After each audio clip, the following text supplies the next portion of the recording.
তো আপনাদের লাস্ট সুযোগ এটা, মাদকের সাথে যারা যুক্ত আছেন এখানে যদি থেকে থাকেন, আবার অনেকে আছে আইসা চিপা দিয়ে আমার সাথে একটা ছবি তুলতে চায়, মনে বুঝাইতে চায় খুব আপন মানুষ, এমন আমার আরেক মারপেটের ভাই, মানে এমন ক্লোজ ভাবে এসে একটা ছবি তুলবে, আন্তরিকতা দেখাবে, হয়তো আমার সাথে কোনোদিন দেখাও হয় নাই, এই ছবি দেখায়া সারা দেবিদ্বার ঘুরে বেড়াবে, হাসনাত ভাই আমার বড় ভাই, অথচ আমি আর কোনোদিন চিনিই না। তো এরকম শোনেন, আমার আব্বাও যদি আমার সাথে এসে পরিচয় দিয়ে একটা অবৈধ সুবিধা চায়, আমার আব্বা তাও তারে কোনো স্পেস দেওয়া যাবে না। কোনো ছবি দেখিয়ে সম্পর্ক নির্ণয় করা সম্ভব না। এখানে অনেকেই ছবি তোলে, তাই না? এই যে আপনি আমার সাথে আসছেন, আমি কি আপনাদের সবাইকে চিনি? আসার সময় অনেকে একটা ছবি তুলছেন, কেউ কাছ থেকে তুলছেন, কেউ হয়তো ছবিটা একটু ভালো করে তুলতে পারছেন, কেউ ভালো করে তুলতে পারেন নাই।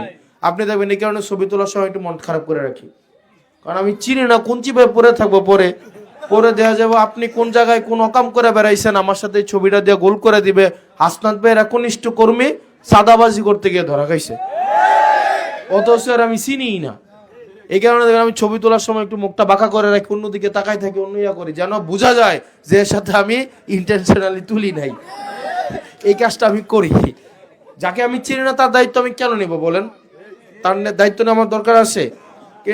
অথবা যদি ধরেন আমাকে স্যার একজনের কাছে একটা ছবি তোলাইতেছে, এই এর সাথে একটা ছবি তুলো, সেটা আলাদা বিষয়, কারণ তখন আমি ধরতে পারবো যে স্যার আপনি তো ওনার সাথে আমার ছবি তোলাইছেন না, তার মানে আপনি কি ভাগ ভাগ পান নাকি?